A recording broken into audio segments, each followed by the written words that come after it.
Hello, everyone. This is Dr. Rhonda Farrell bringing you week 2 of 2025 Cybersecurity Spotlight Expanded Insights on Trending Topics. And this week, we're going to talk about 5 different areas that can help all of our potential populations really focus on what's going to be driving resiliency and defense this year. First and foremost, we're building off of week 1, where we did a trend analysis of the topics that are most important to our main populations, which are academia, commercial enterprises, government, small businesses, students, etc., and all types of organizations, nonprofits, etc. But we're going to be specifically focusing on these populations that I just mentioned this week. So again, expanded insights on our trending topics for 2025. And I know these won't come as any surprise, but I think it's worth foot stomping and reiterating that these are important areas for each of you to not only get a handle on from what's occurring, but how you can protect your organization against these threats. And the first is AI-powered cyber threats. So what do we have to be considering, or what do we have to know about as we move forward within 2025? And that's that artificial intelligence is being weaponized because the attacks are getting more sophisticated and they're automating them. They're hyper personalizing phishing emails because they're learning to use machine learning and AI with greater depth and speed. Deep fakes are being employed to impersonate executives in business compromise scams with even larger degree of success. And AI-driven malware is being used to adapt its behavior in many different organizational settings to evade detection. So really what they're focused on is automating reconnaissance through AI, identifying vulnerabilities, and so that they can launch large-scale attacks at unprecedented speed. What are the trends? Deep fake technology is increasingly being used to manipulate videos and audio, and they're targeting high profile individuals and organizations. You are hearing about these in the news. They have suits being drawn in many different legal jurisdictions that are focused here because of the negative brand or image impact and or revenue loss. They have AI powered phishing campaigns going on because they can, and they're focusing on bypassing traditional detection tools by mimicking legitimate communication. And they are really launching autonomous hacking tools capable of adapting to defense mechanisms in real time. Where are we primarily seeing these? 3 different areas: academia, government, and commercial enterprises. So in academia, what is the focus? On protecting intellectual property and sensitive research data. In government, we want to be focused on mitigating AI-driven threats to critical infrastructure and public systems. Then on the commercial space, we want to safeguard financial transactions, customer data, and proprietary R&D and technologies. So that's number 1, AI-powered cyber threats. Number 2, ransomware trends. They are growing exponentially from an attack perspective, but they 60% plus increase in global incidents occurring over 2024. They're now targeting not just large enterprises, but much smaller organizations, local governments, healthcare providers, and they're using double extortion tactics to steal and encrypt sensitive data. Key trends: attackers are using ransomware as a service platforms to enable less skilled hackers to carry out attacks. Critical infrastructures, including energy grids, transportation systems, remain a top target. And cryptocurrency continues to be a preferred payment method, complicating efforts to track attackers across the global infrastructure. What are our populations impacted here? It's small business, because they often lack the resources to recover from a large-scale ransomware attack. Nonprofits, because they risk losing key donor and beneficiary data, and governments, who are facing threats to public safety and essential services. Number 3, supply chain vulnerabilities. So what's going on here? And we're seeing that recent breaches, such as those involving software vendors, third-party service providers, have highlighted the risks posed by supply chain vulnerabilities. Attackers are exploiting weak links in supply chains to infiltrate larger, more secure organizations. Key trends: software supply chain attacks, such as SolarWinds, MoveIt breaches, and the like, continue to be a very major concern.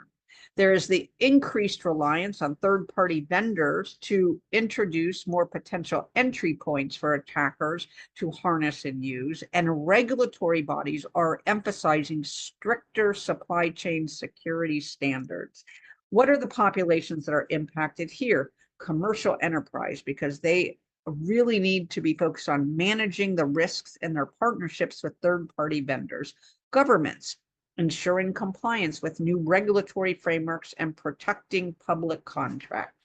And students, because understanding vulnerabilities within and without, or outside and internal to, their educational tech tools and platforms. Same with academia. 4, zero trust security models. In this area, zero trust approach to cybersecurity is gaining widespread adoption because organizations are aiming to mitigate insider threats and ensure comprehensive network protection. This model assumes that no entity, internal or externally, is trusted by default and requires continuous authentication and verification. What are the key trends we're seeing in this area? Zero trust solutions becoming more integrated into cloud environments, multi-factor authentication and micro-segmentation are core components of successful zero trust architectures, and organizations are combining zero trust with behavioral analytics to detect anomalies in user behavior. What are the populations that are impacted in this one? Really all populations, from academia to nonprofits to commercial entities, because zero trust principles enhance security at all levels. Small businesses, specifically a focus area, because increasing adoption due to affordable zero trust solutions allows tailorability for their SMEs, and it's more cost effective and more cohesive from a defense perspective. And last but not least, government, because leading by example with mandates for federal agencies to adopt zero trust architectures and implement them is something that DoD and multiple organizations or agencies within our federal government, state, and local governments are focused on at this point in time. So not only do we have to have the policy, we have to have the practices, and we have to have the implementation playbook. And then we need to understand, how do we effectively measure efficacy of our zero trust architectures and operational implementation frameworks. Last but not least, focus on cyber workforce development. The demand for cybersecurity professionals continue to exceed supply, with a shortage of over 3.4 million skilled workers globally, if not more. This talent gap, cybersecurity talent gap, is particularly concerning as organizations face increasingly sophisticated threats. Closing this gap requires a multifaceted approach that includes education, upskilling, and diversification of our talent pipeline. What are our key trends? We continue to see an expansion of cybersecurity degree programs, certifications, certificates in response to demand. We see a growing focus on STEAM, STEM, cyber outreach, and K through 12 initiatives to inspire the next generation of cybersecurity professionals, not only to inspire, but to drive awareness, education, and engagement. Also, emphasis on diversity and inclusion to bring fresh perspectives and reduce the workforce gap.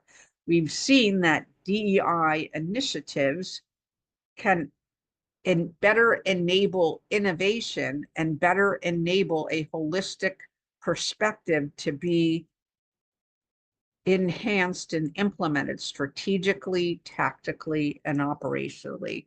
What are the populations that are impacted in this area? Students, academia, and again, all organizations. For students, new opportunities for scholarships, internships, cybersecurity boot camps, apprenticeships, etc.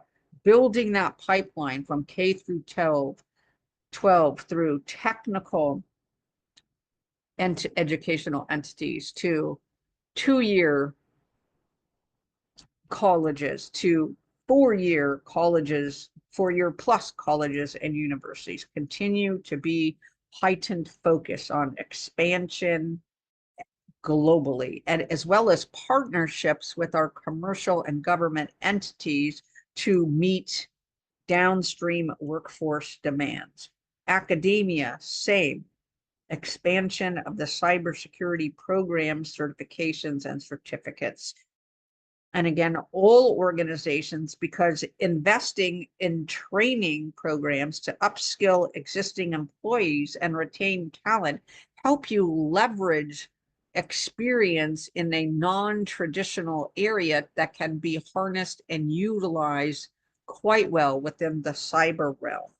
If you are not familiar with the NIST cybersecurity workforce framework, we invite you to look at that, where again, they have spent so many years outlining the capabilities, the talent, skills, and abilities that each of you can ascertain is applicable to your operating environment. So again, the NIST cybersecurity workforce framework gives you a phenomenal baseline with which to understand basic cyber functional arena, as well as capability set, as well as the talent, skills, and abilities that undergird each of those areas. But it allows you to modularize and plan and execute so you get the proper cross-functional cyber representation in your executive team and your workforce,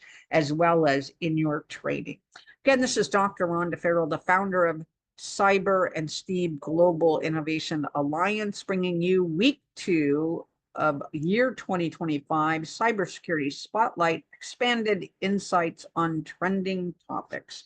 Join us next week, where we start deep diving into more insight highlights that address cybersecurity challenges through proactive strategies.